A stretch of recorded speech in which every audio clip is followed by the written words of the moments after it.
সুপ্রিয় দর্শক, এই মুহূর্তের সবথেকে বড় খবর। দর্শক, সুপ্রিম কোর্টের নির্দেশকে অবমাননা করে এবার একেবারে মহাবিপদে রাজ্যের বিরুদ্ধে চরম পদক্ষেপ সুপ্রিম কোর্টের। দর্শক, আপনারা জানেন রাজ্য সরকারের একাধিক দুর্নীতি ইস্যুতে কঠোর পদক্ষেপ নিয়েছে কলকাতা হাইকোর্টের বিচারপতিরা। শিক্ষক নিয়োগ দুর্নীতি থেকে শুরু করে গরু পাচার, কয়লা পাচার, রেশন দুর্নীতি, এমনকি ডিএর মতো গুরুত্বপূর্ণ মামলাতেও কলকাতা হাইকোর্টে গোহারা হেরেছে রাজ্য। তারপর কোটি কোটি টাকা সাধারণ জনগণের খরচ করে সুপ্রিম কোর্টের দ্বারস্থ হয়েছে রাজ্য।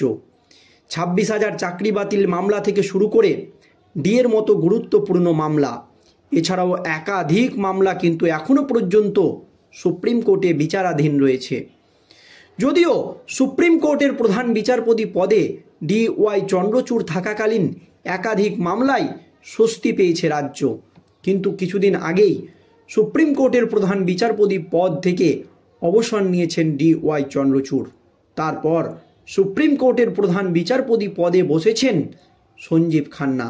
আর সঞ্জীব খান্না প্রধান বিচারপতি পদে বসার পরই একের পর এক গুরুত্বপূর্ণ মামলায় সুপ্রিম কোর্টে বড়সড় ধাক্কা খেয়েছে রাজ্য। আপনারা যদি দেখেন, 26,000 চাকরি বাতিলের মামলা নিয়ে সুপ্রিম কোর্টে বহু টালবাহানা চলছিল। দীর্ঘদিন ধরে এই মামলার শুনানি সুপ্রিম কোর্টে পিছিয়ে যাচ্ছিল। ইতিমধ্যেই সেই বহু প্রতীক্ষিত 26,000 চাকরি বাতিল মামলার শুনানি সুপ্রিম কোর্টে শেষ হয়েছে। রায়দান শুধুমাত্র সময়ের অপেক্ষা। এই সপ্তাহেই রায় দেওয়া হবে 26,000 চাকরি বাতিল মামলার, এমনই কিন্তু সূত্র মারফত খবর পাওয়া যাচ্ছে।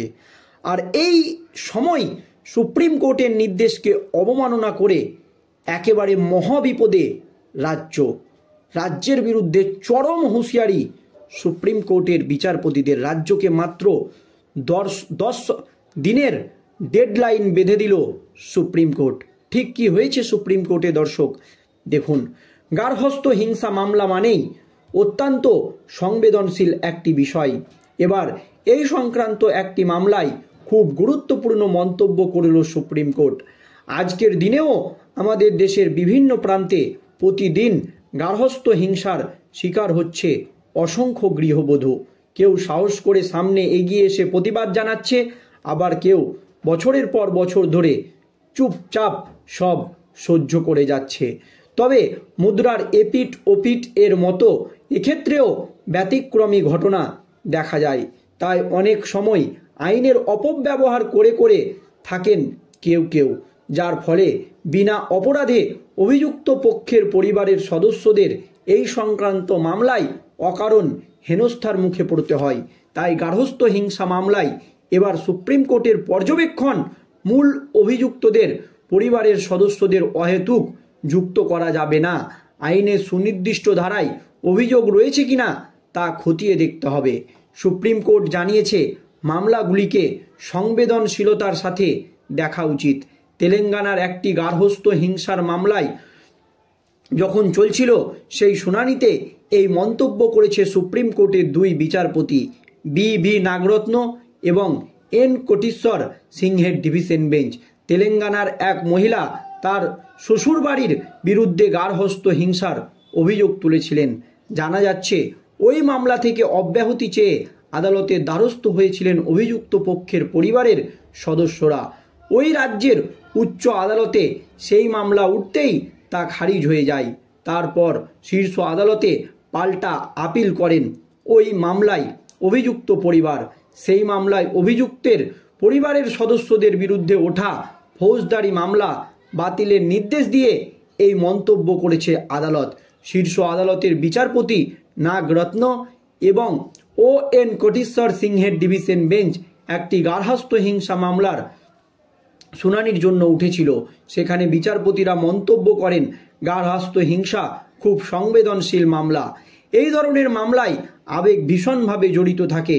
শ্বশুর বাড়ির সদস্যরা যারা অভিযোগকারীকে বাঁচাতে আসেন না বা সব দেখেও চুপ থাকেন, তাদের বিরুদ্ধে অভিযোগ দায়ের করা হয়। তারা ঘটনার সঙ্গে যুক্ত না থাকলেও অভিযোগ দায়েরের সম্ভাবনা থেকেই যায়। আদালতের পর্যবেক্ষণ, গার্হস্থ্য হিংসা মামলায় অভিযুক্তদের বিরুদ্ধে ধারাগুলি যত দূর সম্ভব সুনির্দিষ্ট হওয়া উচিত। সবার বিরুদ্ধে কোনো বাজ বিচার না করে মামলা দায়ের করলে আইনের অপব্যবহারের সম্ভাবনা থেকেই যায়।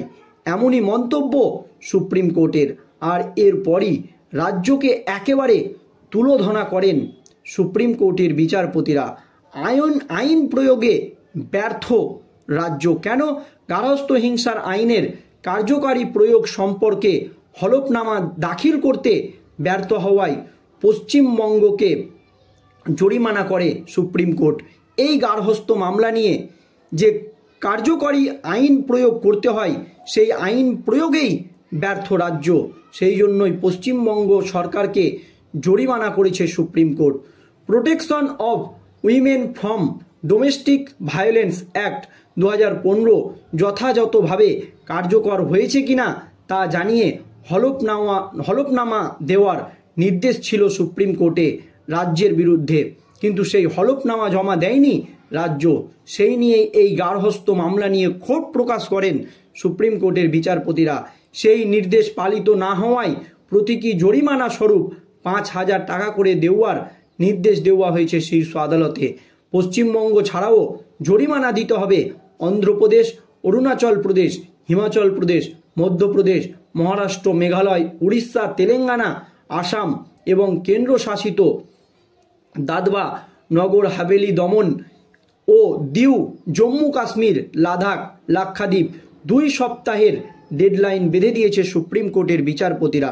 2 সপ্তাহের মধ্যে সুপ্রিম কোর্টে মেডিটেশন সেন্টার এ জরিমানার অর্থ দিয়ে রাজ্যগুলিকে হলফনামা জমা দিতে হবে। ওই আইনের যথাযথ প্রয়োগের স্বার্থে কিছু প্রস্তাব যুক্ত হয়েছে। সেই প্রস্তাবগুলি কার্যকর করার জন্য রাজ্যগুলির ভূমিকা আদালত জানতে চায়। যেমন প্রতিটি জেলার জনসংখ্যার ভিত্তিতে এই আইন অনুযায়ী অভিযোগের গড় সংখ্যা দেখে সেই মতো রাজ্য প্রোটেকশন অফিসার নিয়োগ করে। আর এতে রাজ্যগুলিকে জরুরি এই পদক্ষেপ নিতে হুঁশিয়ারি দিয়েছে সুপ্রিম কোর্টের বিচারপতিরা। এই নিয়ে রাজ্যকে মাত্র 10 দিনের ডেডলাইন বেঁধে দিয়েছে সুপ্রিম কোর্ট, যে 10 দিনের মধ্যে এই সমস্যার সমাধান না করলে পরবর্তীতে আরও কঠোর পদক্ষেপ নেওয়া হবে রাজ্যগুলির বিরুদ্ধে। দর্শক, এই নিয়ে আপনাদের মতামত জানাবেন। ধন্যবাদ।